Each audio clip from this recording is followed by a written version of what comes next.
Let's start lecture number 27, soil management practices.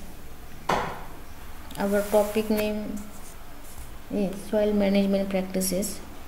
Today we start soil management practices. In order to control runoff and thereby soil loss, various soil, land and rainfall management practices are used as per site specific condition. These practices are broadly grouped into two categories. आपल्याला आजच्या लेक्चरमध्ये soil management practices कशा प्रकारे आपण करतो ते आपण पाहूयात.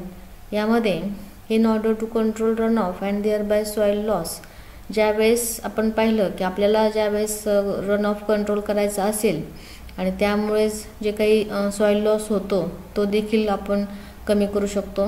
आणि म्हणून मग याकरता जे काही soil, land and rainfall management practices आहेत ह्या कशावरती अवलंबून आहे, जे काही ॲज पर स्पेसिफिक कंडिशन आहेत त्यावरती अवलंबून आहेत आणि त्यांचं दोन ग्रुपमध्ये डिवायडेशन केलेलं आहे. First, soil management practices which help to maintain the soil infiltration rate at high level to reduce the runoff to negligible amount. आता यामध्ये पहिलं जे काही सॉइल मॅनेजमेंट प्रॅक्टिसेस आहेत या आपल्याला कशाकरता उपयोगी आहेत, which help to maintain the soil infiltration rate. जो काही जमिनीची जी काही जलसंपृक्त क्षमता असेल किंवा जी काही पाणी पुरण्याची क्षमता असेल ती जास्त प्रमाणामध्ये वाढवण्यासाठी आपल्याला या सॉइल मॅनेजमेंट प्रॅक्टिसेसचा उपयोग होतो. आणि ज्यावेळेस मग इनफिल्ट्रेशन रेट हा जास्त प्रमाणामध्ये वाढतो तो केव्हा वाढतो की ज्यावेळेस to reduce the run off, जे काही पृष्ठभागावरून पाणी वाहून जाण्याचं प्रमाण आहे ते कमी होतो. म्हणजे ते जेव्हा कमी होईल त्यावेळेस काय होईल, इनफिल्ट्रेशन रेट ऑफ सॉइल हा वाढेल. त्यामुळे फर्स्ट जे काही सॉइल मॅनेजमेंट प्रॅक्टिसेस आहे ते आपल्याला काय मदत करते की इनफिल्ट्रेशन रेट वाढवणे. आणि तो केव्हा वाढेल की ज्यावेळेस जे काही रिड्यूस ऑफ रन ऑफ आहे किंवा जे काही रन ऑफचे प्रमाण कमी होईल त्यावेळेस इनफिल्ट्रेशन रेट हा वाढेल. Second, practices. आता दुसरी काय आहे, which are responsible to safe disposal of run off from the field. आपण ज्यावेळेस पृष्ठभागावरून जे काही पाणी आहे, जे काही पाणी वाहतं, आपण त्या पाण्याचे देखील काय करणं आवश्यक आहे, विल्हेवाट लावणं आवश्यक आहे. ते फक्त वाहून गेलं म्हणजे त्याचं नक्कीच त्या ठिकाणी काय होतंय, ते कुठलाही आपलं उपयोगाचं राहत नाही. परंतु मग त्यामधून ज्यावेळेस रन ऑफ होतंय त्या रन ऑफचं आपल्याला काय करायचं आहे, सेफ डिस्पोजल, योग्य अशा प्रकारची विल्हेवाट त्याची लावायची आहे. त्यामुळं the selection of any soil management practices of field condition is dependent upon various site specific social, climatological and economic factor. आणि म्हणून मग अशा प्रकारे आपण काय करायचं आहे, जे काही सिलेक्शन आहे सॉइल मॅनेजमेंट प्रॅक्टिसेस आपल्याला कोणती फॉलो करायची आहे आणि ते आपल्याला कशावरती, जे काही फील्ड कंडिशन आहे त्यावरती अवलंबून आहे. त्याचबरोबर आपल्याला अजून काय आवश्यक आहे, जे काही व्हेरियस ते साईट स्पेसिफिक आहेत, ज्या काही जागा असेल किंवा जी काही जमीन असेल, त्याच्यानंतर त्याचं सोशल इफेक्ट असेल किंवा जे काही क्लायमॅटॉलॉजिकल आहे किंवा जे काही त्याचं हवामान त्या ठिकाणचं आहे, इकॉनॉमिक फॅक्टर्स आहेत, हे सर्व त्याच्यावरती अवलंबून आहे की आपण ते रन ऑफची कशा प्रकारे विल्हेवाट लावणार आहोत, आपण कोणत्या प्रकारची जमीन आहे हे सर्व आपण त्या ठिकाणी पाहिलेलं पाहिजे. Next, for creation of high infiltration rate the cultural practices tillage on minimum tillage and use of crop cover are helpful for physical manipulation of soil surface. आता यामध्ये आपण ज्यावेळेस इनफिल्ट्रेशन रेट आपल्याला वाढवायचा आहे मग आपल्याला त्यासोबत काय करावं लागेल, ज्या काही इतर कल्चरल प्रॅक्टिसेस आहे मग त्यामध्ये आपण पाहिलं टिलेज आहे, मिनिमम टिलेज आहे, त्यानंतर यूज ऑफ क्रॉप कव्हर आहे.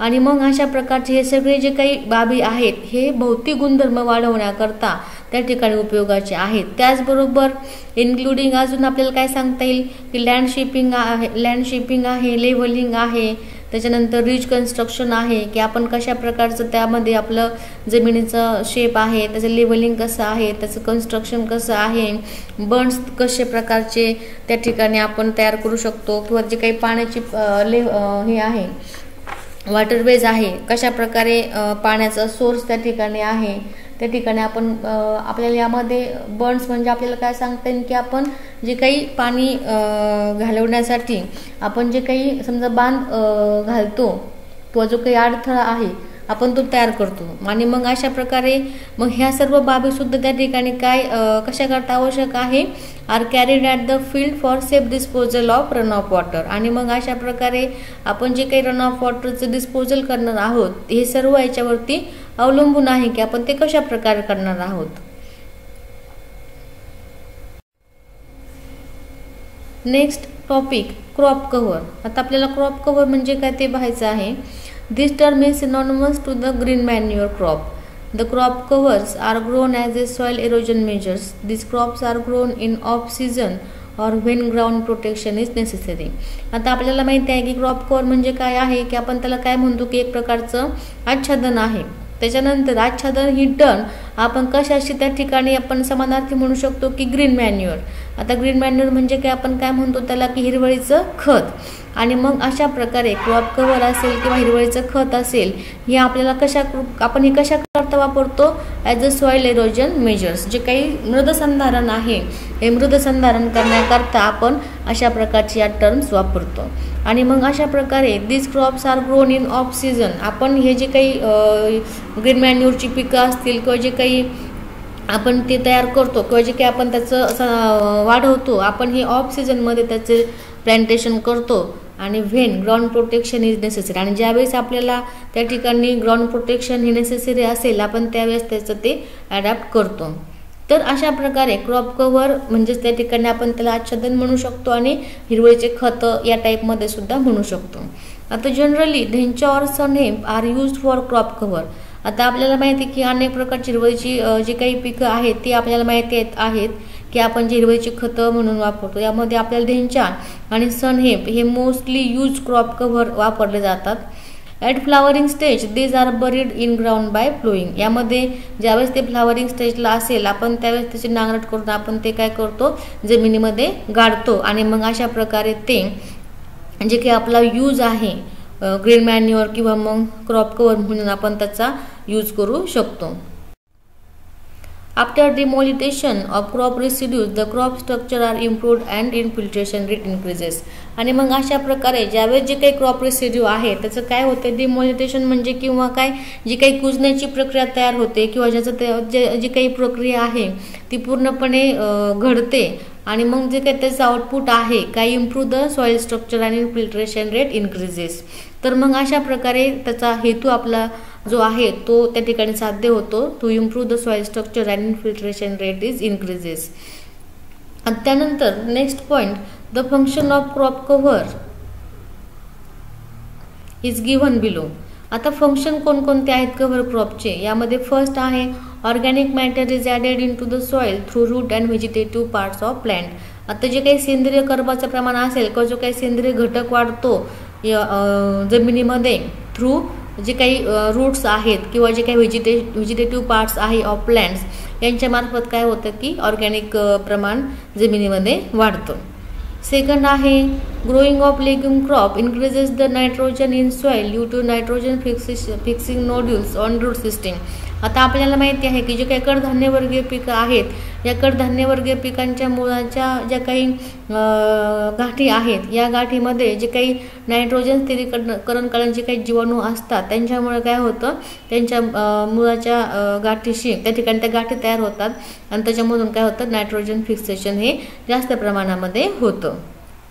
त्यानंतर थर्ड आहे physical condition of soil are improved. जे काही त्याची भौतिक घडण आहे ही भौतिक घडण जमिनीची सुधारली जाते.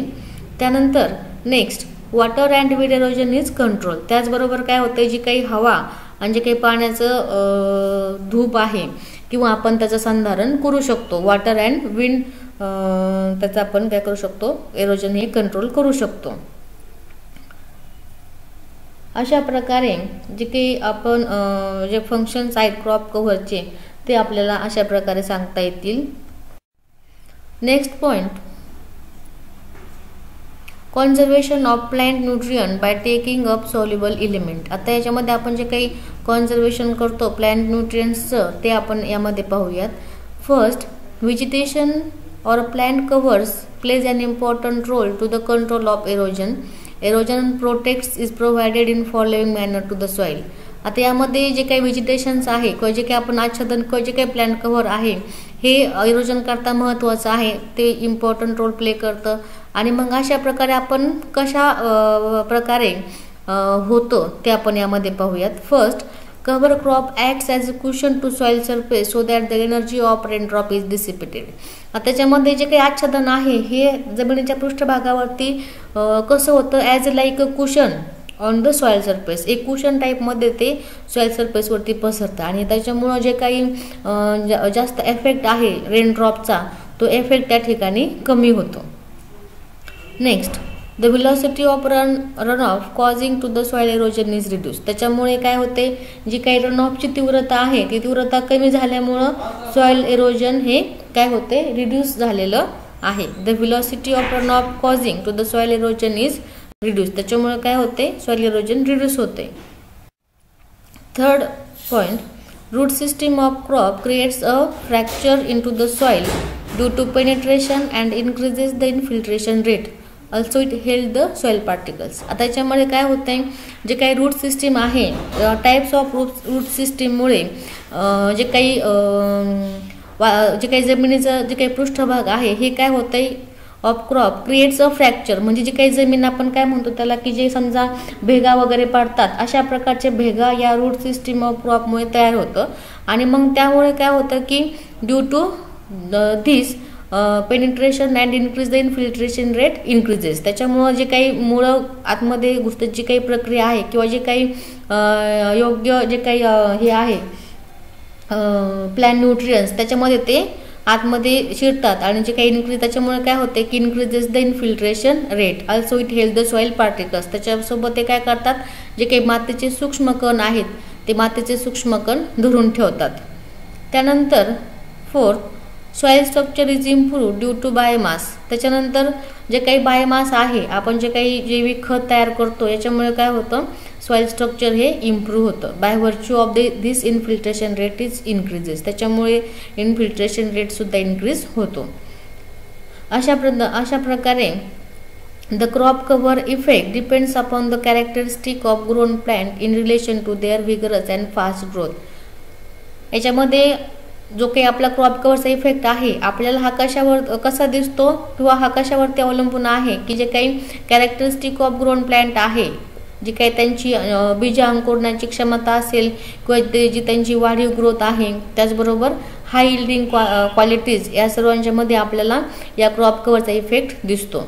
त्यानंतर high yielding variety produces more biomass to the soil. आणि मग अशा प्रकारे हे जे काही हाय यील्डिंग व्हरायटीज आहेत ह्या जे काही बायोमासचे देखील त्या ठिकाणी बायोमास देखील प्रोड्यूस होऊन ते जे काही सॉइलचं produces more biomass to the soil, म्हणजे त्या ठिकाणी जमिनीला मोर बायोमास त्या ठिकाणी मिळतो. तर अशा प्रकारे लेक्चर नंबर 27 यामध्ये सॉइल मॅनेजमेंट प्रॅक्टिसेस आणि क्रॉप कव्हर शॉर्ट नोट करता विचारलं जाऊ शकतं.